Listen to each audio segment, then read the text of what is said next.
मुंबईमध्ये शिवसेना आणि ठाकरे गट आमने सामने। सांताक्रूजमध्ये अनिल परब यांच्या नेतृत्वात जनआक्रोश मोर्चा, तर शिवसेनेकडून ठाकरे गटाच्या कार्यकर्त्यांना दाखवले काळे झेंडे।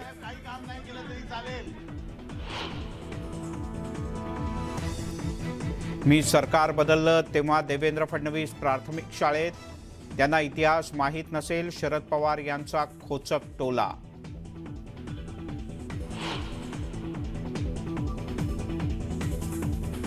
रुपाली चाकणकर उतरणार राजकारणात, खडकवासला मतदारसंघातून लढण्यासाठी उत्सुक, शरद पवार यांच्याकडे करणार तिकिटाची मागणी।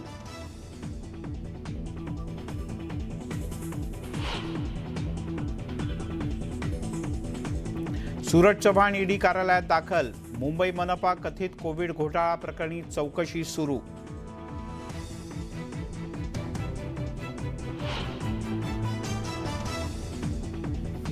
मनमाडमधील इंधन वाहतूक करणाऱ्या टँकर चालक मालकांचा संप मागे, पदाधिकाऱ्यांच्या बैठकीत तोडगा निघाल्यानंतर आंदोलन स्थगित, सर्व डेपोतून इंधन पुरवठा सुरू।